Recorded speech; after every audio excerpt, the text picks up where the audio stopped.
right, we good. We live. All right, it's a Wednesday night, YouTube. Welcome back to the channel, man. Hopefully, everybody had a good day at work, man. You know what I'm saying? Let me just double check my monitors and make sure everything is good in here, man. Y'all give me a second, but I hope everybody had themselves a good work day, man. You know what I'm saying? Hold on. Y'all give me a second, man. I don't know why I can't seem to figure this thing out. There we go. All right, there we go. Live and direct. Put this over here. We got a lot to talk about today, man. Today we got a lot to talk about. All right. First things first, man. Before we even start, man, I got to thank everybody who's been commenting, showing love to the channel. You know what I'm saying? I tried to respond to as much messages as possible. You know what I'm saying? Because just show love to the family, man. You know what I'm saying? So y'all keep them comments coming, and you know what I'm saying? There was one video that been getting a lot of, you know what I'm saying, attention right now. So I want to touch on that real quick. I know some of y'all ain't agree with my opinion, but when it comes to kids, man, I in that particular situation, if you watch the video, check it out.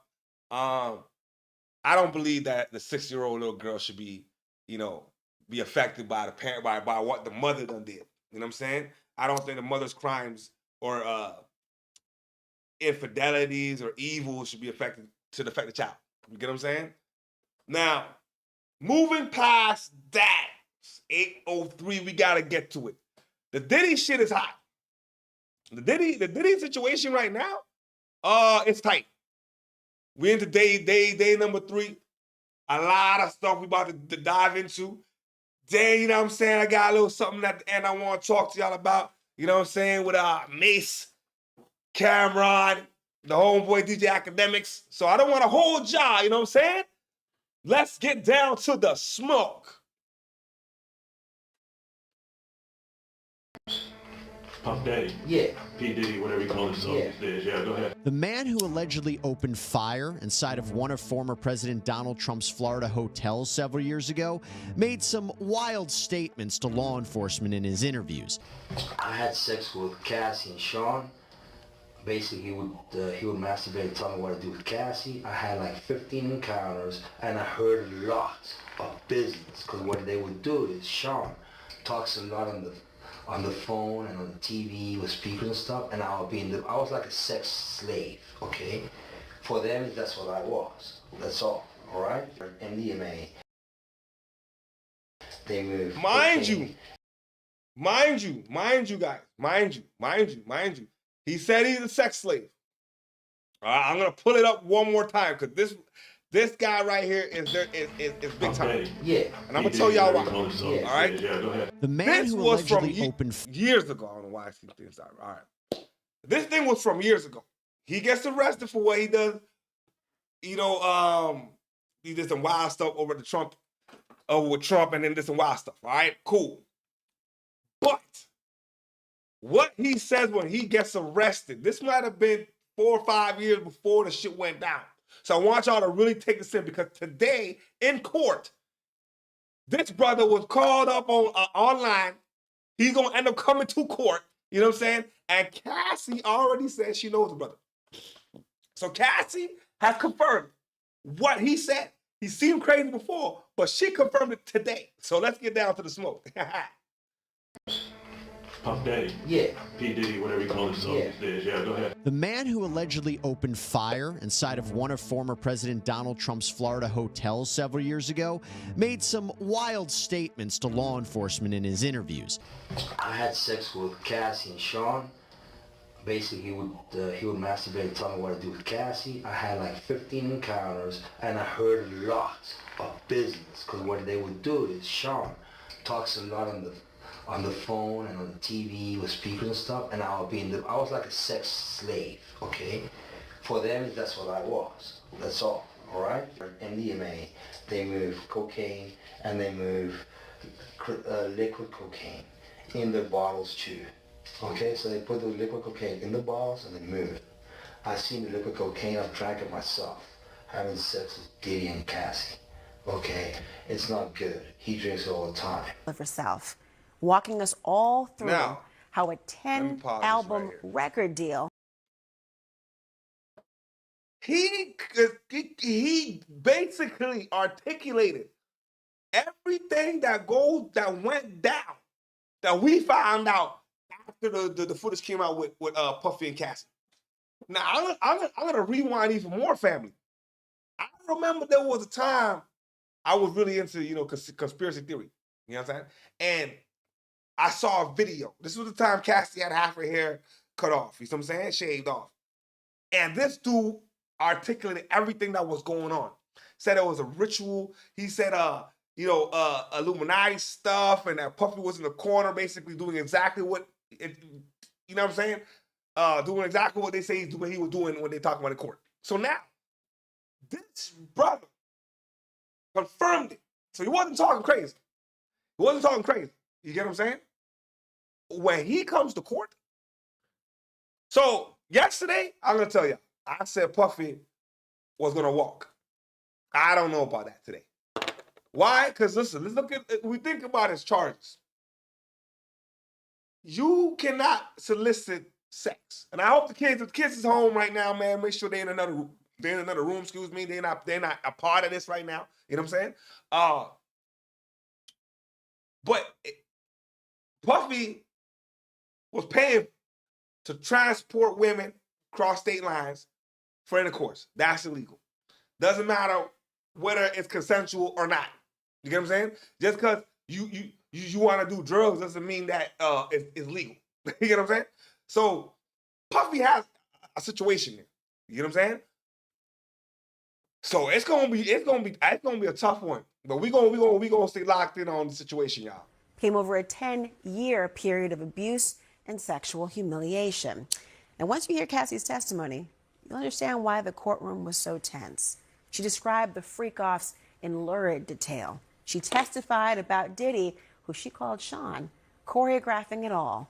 And she explained a pattern of physical abuse that she could not escape. Cassie told the jury about one freak-off at a hotel where Diddy told her to get into an inflatable pool filled with warm baby oil. The prosecutor asked, "What concerns did you have about not getting into the pool with baby oil?" Cassie responded, quote, that, amongst other things, just his temper. If that is something that he wanted, Sean wanted to happen, that what was going to happen.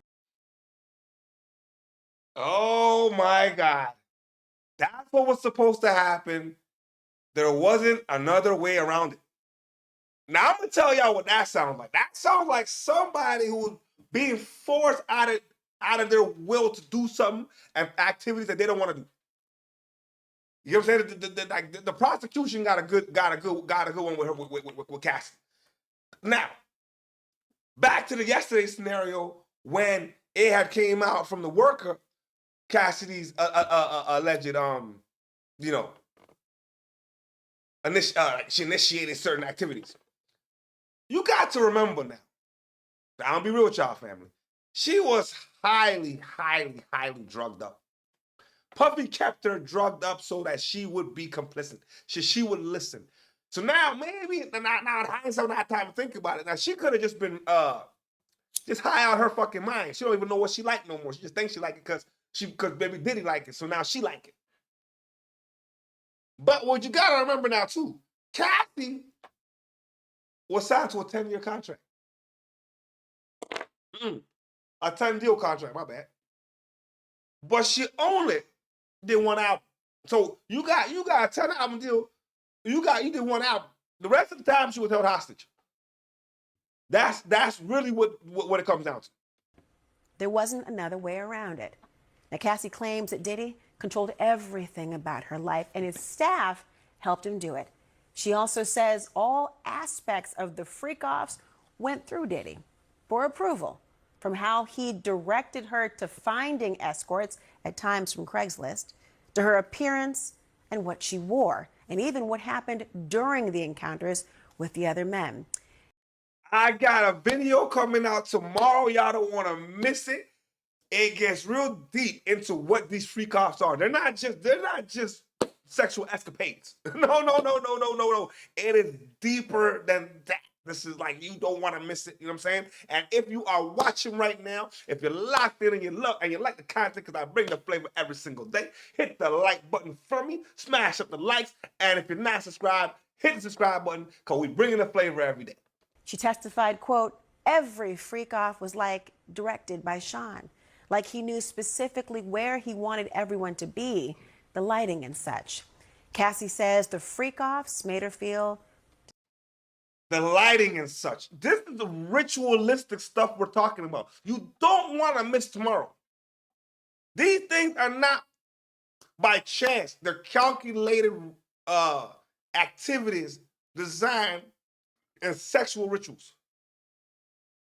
These are things from Aleister Crowley. These are things that we're going to get into tomorrow, because this is deep, man. It's Hollywood elite thing. It's deep. disgusting, humiliated. She says she took all kinds of drugs to numb herself and disassociate. And she testified Diddy frequently got physically abusive. One of those times was during a 2016 incident at a California hotel. This video. Cassie says she was in a freak-off with Diddy and an escort just a couple of days before her first big movie premiere. And she claims Diddy gave her a black eye, and all she could think about was getting out of there safely. So she ran out while Diddy was in the shower, she says. The prosecutor asked, quote, how many times had Sean thrown you to the ground like that before? Cassie responded, too many to count. I don't know. Cassie was also asked if there were occasions when she tried to fight back, when he would hit her. She said, no. Cassie's testimony, it's far from over. She'll be back on that stand tomorrow. Laura is still testifying. This is her second day. Right now, she is talking about that Uber ride home after the Now, this is today. That was yesterday, okay? We have to recap yesterday. We're getting into today's business. What Cassie explains in the game, Puffy really was keeping her hostage. When she tries to leave, you got security going to go find her and bring her back. That is a form of controlling somebody. That's human trafficking at its finest. Like, I don't know how he's gonna beat these trafficking charges. You understand what I'm saying? And then on top of that, oh my God, some of the stuff that she done put out there, like Diddy was so she was having intercourse with these dudes with no protection. They are you know what I'm saying, letting off in her. And that her and Diddy run to the bathroom so Diddy could make her take it out of her and rub it all over his chest. Because this sounds disgusting, but tomorrow we're gonna break it down. But this is what was spoken today in court. I'm just letting y'all know. This thing is the trial of the century. Maybe the government is trying to, I don't know, distract us from something. But everybody's gonna be glued to this shit. You know what I'm saying? video we've seen from the hotel where Diddy is seen pulling her, attacking her. Tell us about her testimony and why that video is so important. Well, so this is more corroboration. This is more support that prosecutors are trying to build in to Cassie Ventura's testimony. Of course, the surveillance video of the hotel assault is the most important piece, but now we're seeing the prosecutors use some other pieces of evidence, selfies, text messages, emails, things. Let me tell you, man, when they start going through her cell phone or text message, all that kind of stuff, they're going to find all kind of incriminating evidence on this individual. And then Puffy going to have real problems when the shit goes down, bro. I'm telling you this. I'm not sugarcoating it. It's facts.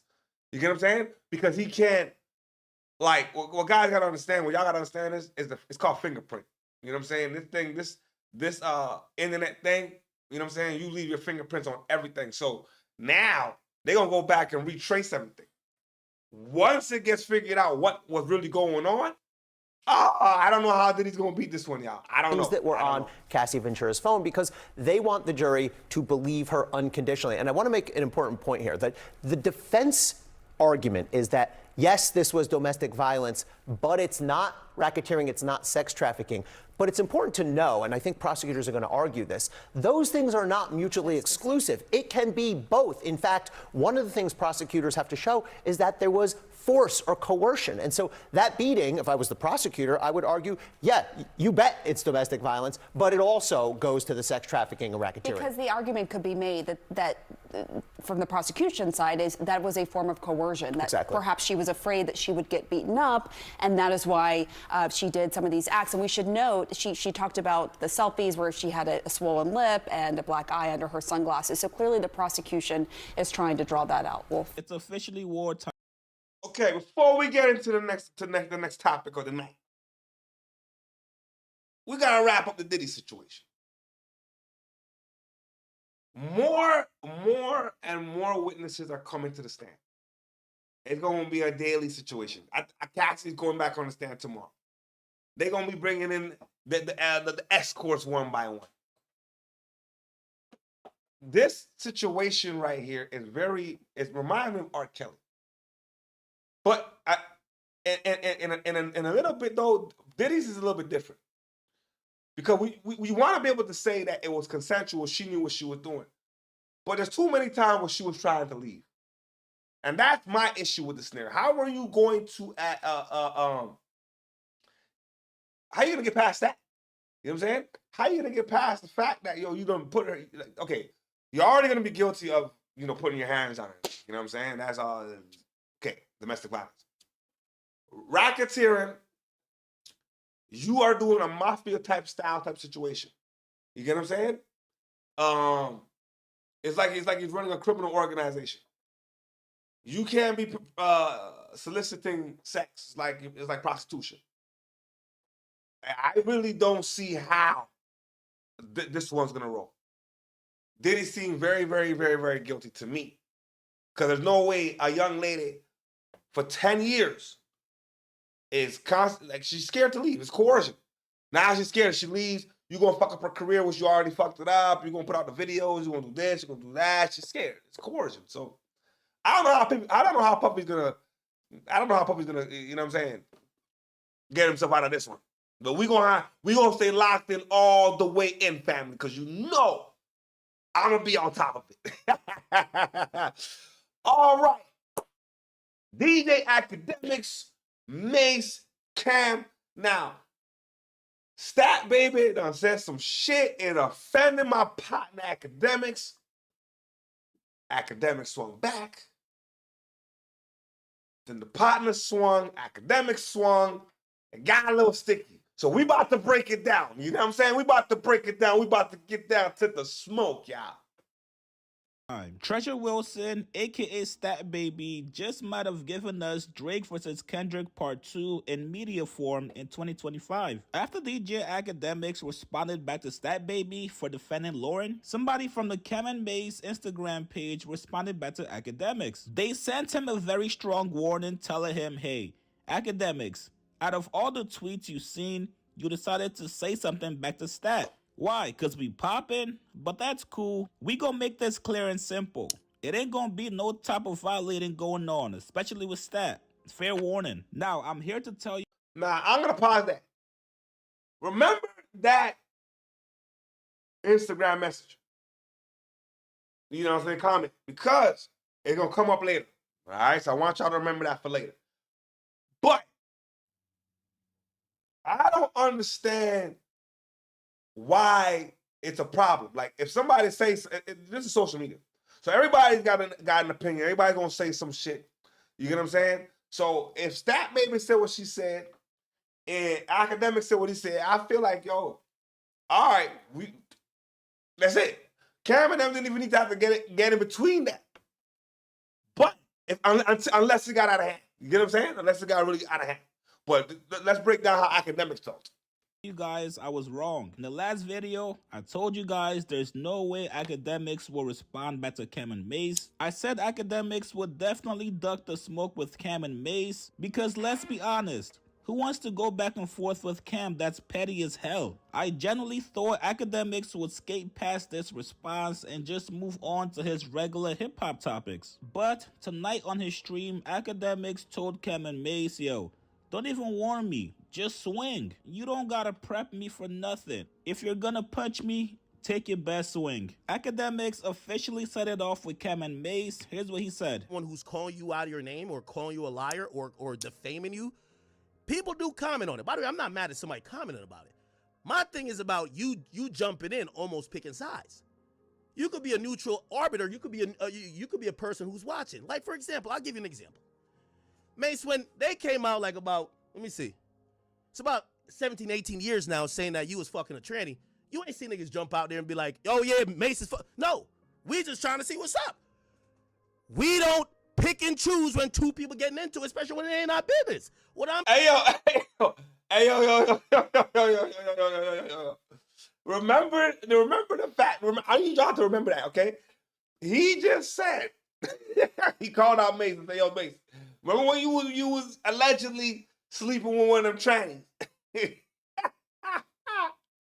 Now, based on how this ends, because I'm not gonna lie to y'all, when I first heard Academics' response, I said, "Yo, Mason Cam gonna have a field day, or at least Cam is, because you know Killer."